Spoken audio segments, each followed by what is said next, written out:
સાવલિયા રામદેવ વિદ્યાલયમાંથી છું અને હાલમાં જે નોટિસની કાર્યવાહી જેને કારણે વિદ્યાર્થીઓ અટકાશે, વાલીઓ અટવાશે, કારણ કે 10માનું રિઝલ્ટ આવી ગયું, 12માનું રિઝલ્ટ આવી ગયું, વિદ્યાર્થીઓ માહિતી લેવા આવતા હોય અને નમો લક્ષ્મી યોજનાના અંતર્ગત જે ફોર્મ ભરવાનું ચાલી રહ્યું છે અને 2 દિવસનો જેમાં ટાઈમ આપ્યો છે, આ બધી કાર્યવાહી અટકાશે તો વહેલી તકે આ બધા સાથ આપી અને યોગ્ય કાર્ય કરશો.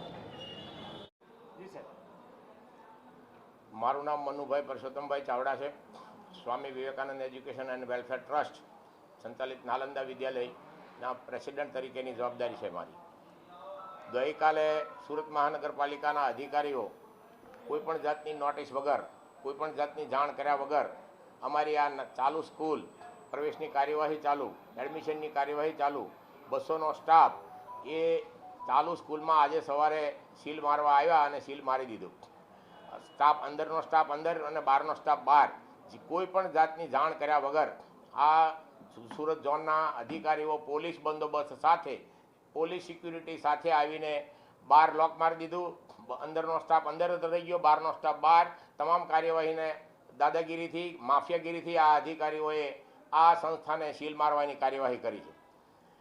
અમે એમને રિક્વેસ્ટ કરી કે ભાઈ તમારી પાસે સીલ મારવા માટેનો કોઈ પણ પ્રકારનો ઓર્ડર હોય, કોઈ પણ પ્રકારનો હુકમ હોય, કોઈ પણ પ્રકારની નોટિસ હોય અને નોટિસ વગર તમે શૈક્ષણિક સંસ્થાને, ચાલુ શૈક્ષણિક સંસ્થાને, 30 વર્ષથી ચાલતી સંસ્થાને તમે આજે કઈ રીતે તમે સીલ મારી શકો નોટિસ વગર? તો આવી જે કાર્યવાહી કરવામાં આવી છે તે તદ્દન ગેરકાયદેસર કાર્યવાહી છે અને એમને હાઈકોર્ટ અને સુપ્રીમ કોર્ટમાં ચેલેન્જ કરવામાં આવશે. તમામ અધિકારીઓ ઉપર ફોજદારી કાર્યવાહી કરવામાં આવશે અને આ મ્યુનિસિપલ કમિશનર અને કલેક્ટરશ્રીને પણ જાણ કરીને એમની પર પણ લીગલી કાયદેસરની કાર્યવાહી કરવામાં આવશે. આવી માફિયાગીરી, દાદાગીરી અધિકારીઓ અને સરકારી બાબુઓ કઈ રીતે કરી શકે? એક શૈક્ષણિક સંસ્થા છે, બાળકોને જ્યાં શિક્ષણ મળતું હોય, ત્યાં પ્રવેશની કાર્યવાહી ચાલતું હોય, તમામ પ્રકારની ચાલુ કાર્યવાહી આવીને સીલ મારી દે, અંદરનો સ્ટાફ અંદર, બહારનો સ્ટાફ બહાર.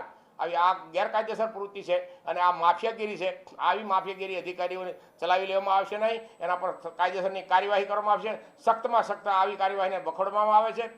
જે પણ કોઈ પણ આવી સ્કૂલોને કે આવા ક્લાસોને જ્યારે આવી રીતે કાર્યવાહી કરવામાં આવી હોય એની અમે આજે કલેક્ટરશ્રીને અને કમિશનરશ્રીને આવેદનપત્ર આપવામાં આવશે.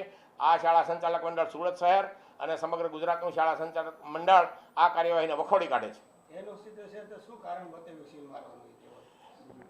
એનું કારણ એવું એમણે બતાવ્યું કે તમારી બીયુ પરમિશન નથી. બીયુ પરમિશનની કાર્યવાહી અમારી પેન્ડિંગ ફાઇલ પડેલી છે અને પેન્ડિંગ ફાઇલ છે, એનું જજમેન્ટ અધિકારીએ લેવાનું નથી. એનું જજમેન્ટ તો આવ્યા પછી એને એ ગેરકાયદેસર કહી શકે. ગેરકાયદેસર કોઈ સંસ્થા નથી. તમામ પ્રકારની ફેસિલિટી છે, તમામ પ્રકારની સુવિધાઓ ઊભી કરવામાં આવેલી છે, કોઈ પણ ફોલ્ટ વગર, છતાં પણ એમને આ સીલ મારી દીધું છે.